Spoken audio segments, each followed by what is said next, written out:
Hi, and welcome to the Breakthrough Emotional Eating podcast. My name is Kristen Jones, and thank you so much for joining me this week.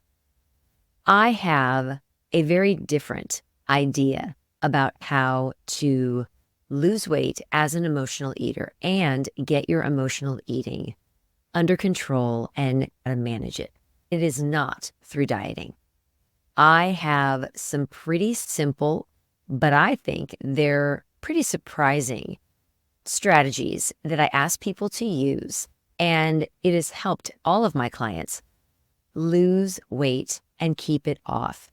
One of the most important things that I think someone can do if they want to successfully lose weight and learn a strategy that will help you keep weight off, possibly for the rest of your life, and you get to control it, and you don't have to change anything you're eating, and you don't have to exercise a bunch, and you don't have to restrict yourself.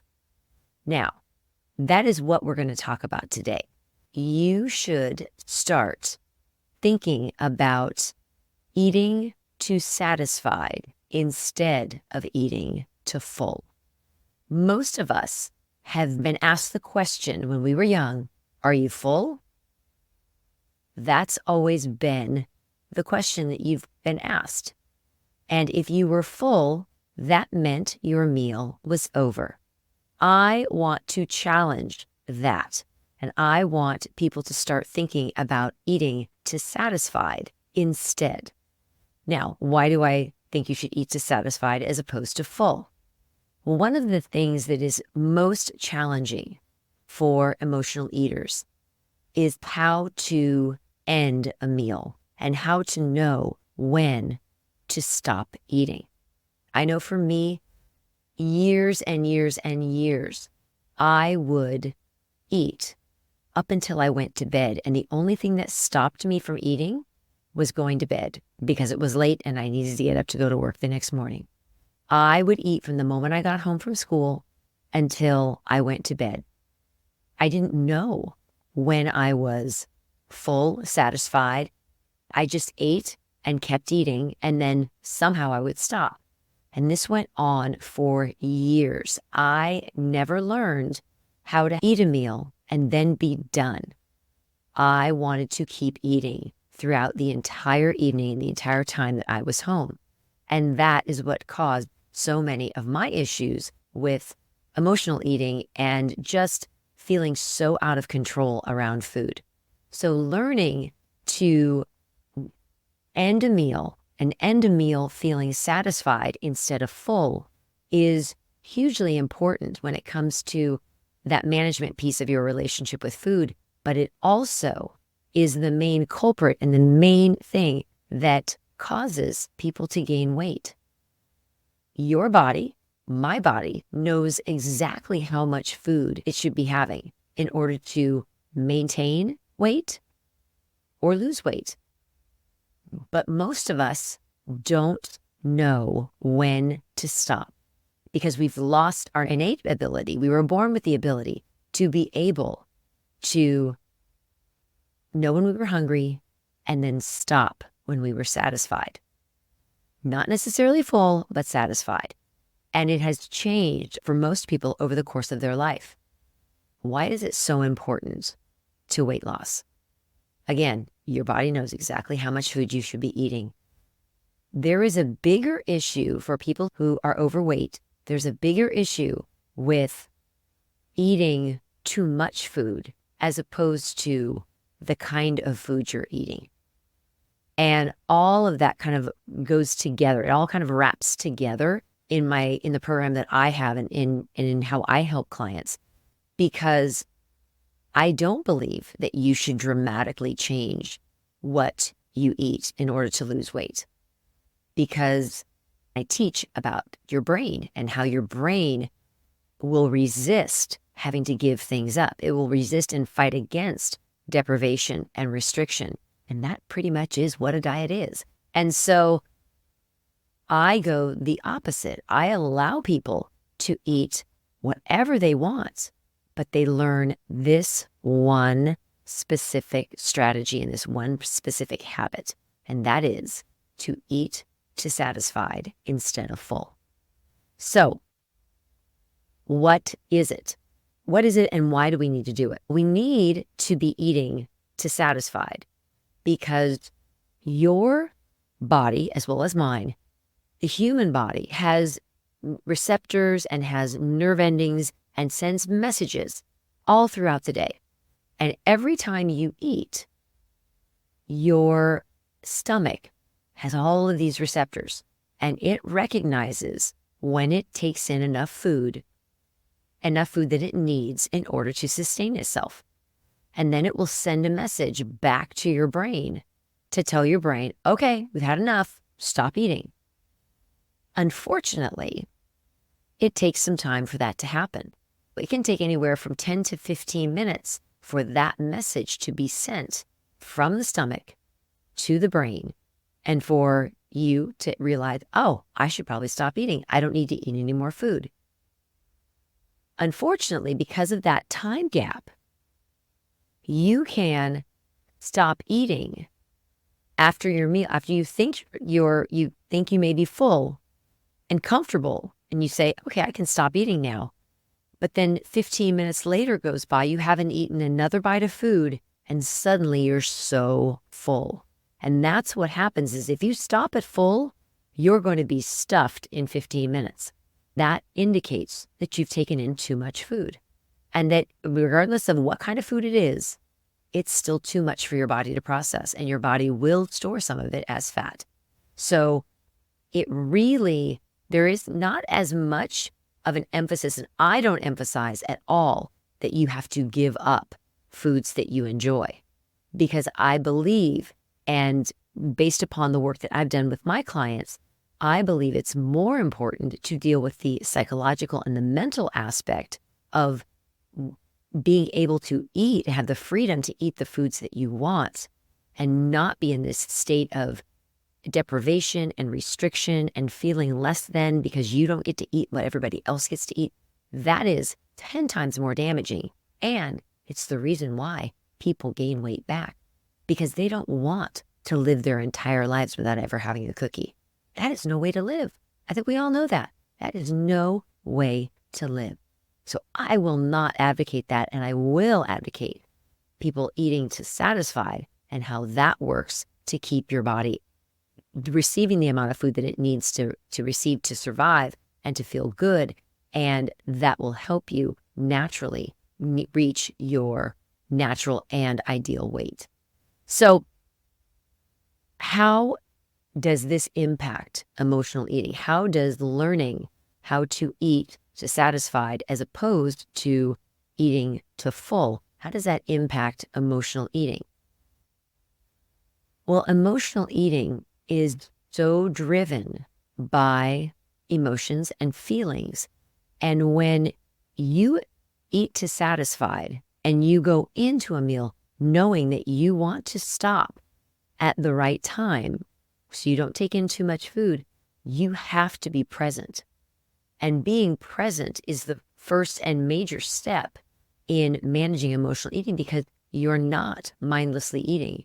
You are focused on what's going on your emotions, on how you're feeling, and you're very much in tune with your body. And so learning how to eat to satisfied goes hand in hand with learning how to manage your emotional eating and manage your relationship with food. So doing one will help support the other. Both of these things support each other. So it's so important, if you want to manage your emotional eating, that you learn how to eat to satisfied. Now, how do you do it? How do you eat to satisfied? Well, the first thing that you need to do is you need to tell yourself ahead of time that that's what you're going to do. And you're going to do it at all 3 meals. You're going to be present. You're going to pay attention to what you're eating, how much you're eating, and the feelings that you have in your body as you consume whatever it is that you're eating. And it goes hand in hand with the desire and the need to eat what you love, not eating foods that are diet foods that are going to help you lose weight, because that doesn't work. And that's a different topic for a different podcast.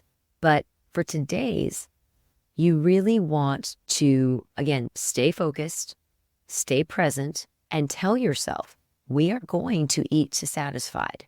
We are going to stay focused, and we're going to stay present, and we're going to pay attention to what our body tells us and how it tells us it's feeling as the meal is going on. So that's the first thing. You have to tell yourself ahead of time that this is what you're going to do.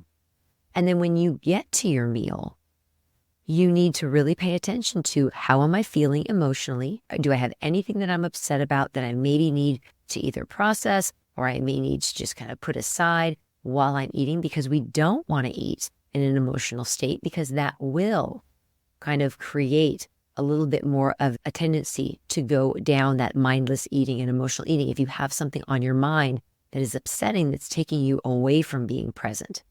So being present is really, that presence is really important, but also paying attention to how you are feeling emotionally in that moment.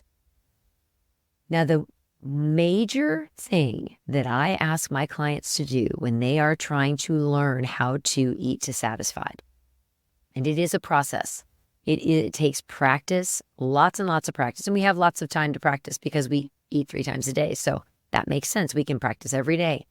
And some days are better than others, but we always keep trying. The most important thing you can do to try and catch when that moment is that you need to stop, the thing that you must do is you must slow down your eating. You have to slow down and not eat as fast.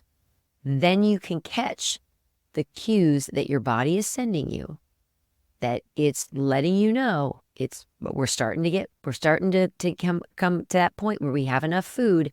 It's time for you to stop. And so practicing paying attention as you're eating, paying attention to you actually consuming the food, and then taking that and realizing, okay, how do I feel? Is this a moment where I should be stopping? And I will feel amazing in 10 or 15 minutes when my brain actually gets that signal that tells me it's time to stop eating, because I haven't gone too far. In my program, Stop Dieting, Start Feeling, I have a portion of my course that explains exactly how I ask people to move through their meal and eat their meal. And it 100% always gives them the cue of when it's time to stop and when it is time to push your plate away and to end your meal. And that format really allows you to be, again, totally present with the people that you're eating dinner with, but also present with yourself, and allows you to move through getting to that point where you recognize, okay, it's time for me to stop and I haven't eaten too much. That's the most important thing, is we have to remember, again, our bodies know exactly how much food it needs, and it will let us know when it's time to stop. We just have to pay attention to that. And that is one of the major things that I teach. And it is a process, but it is so rewarding when you can recognize and you can get a handle on that, because, again, not only does it support your management of your emotional eating, but it helps you eat less food, which in turn will help you and guide you towards losing weight and being at the weight that you want to be at. So it's really, really exciting, but going slowly and eating slowly is absolutely paramount and very, very important habit to get into. I actually, in a previous program that I ran, I would have my clients time themselves right at the beginning and see how long it took them to eat. Most people take them anywhere between 3 and 4 minutes to finish a complete meal. That is entirely too fast. And your body, again, just isn't able to catch up. Also, you have more of a tendency to get some type of digestive disruption, and that is going to slow down your digestion, slow down how you feel. It's going to disrupt how you feel, and it's going to make you really uncomfortable. And when you're uncomfortable, you have a tendency to eat more food because we think that's going to make us feel better. And it absolutely will make you feel much, much worse. Moving from the concept of eating to full and changing it to eating to satisfied, really and truly, starts up here, starts in your brain. It starts with you telling yourself, I'm going to eat dissatisfied. I'm going to listen to my body. I'm going to pick up on those cues that my body's going to send me, and I'm going to stop early. And I'm going to be able to 15, 20, 30 minutes after my meal feel just as comfortable. I'm not going to be hungry. I'm going to be just as comfortable as I was at the end of my meal because I didn't eat too much. When you wake up in the morning and you are kind of hungry, that's a good sign that you have eaten to satisfied the previous day. Because when you wake up feeling sick in the morning, that's an indication that you've overeaten and you've eaten too much food. And again, don't care if it's really healthy, clean food or it's your run-of-the-mill everyday meal. We have to focus on giving our bodies the amount of food that it needs and sticking with that and allowing ourselves to get into the habit of knowing how much food that is and then starting to practice when we stop and when we keep eating. So I hope that the idea, this just plants the seed of the idea of eating to satisfied as opposed to eating to full. Really, really huge concept and one that I think is so incredibly powerful, and it has changed the lives for my clients as well. Now, all of this information is put together and packaged together in a free course that I have. It's called Food Freedom, and it is an absolutely 100% free course. It's 3 videos and has so much information and gives you so many things that you can do to start to take your first steps towards managing your emotional eating and starting to lose weight. So if you would like to get access to this free course, again, it's called Food Freedom. If you would like to get access to this course, I will put the link in the show notes and you can just click on the link. You can sign up for free and start immediately.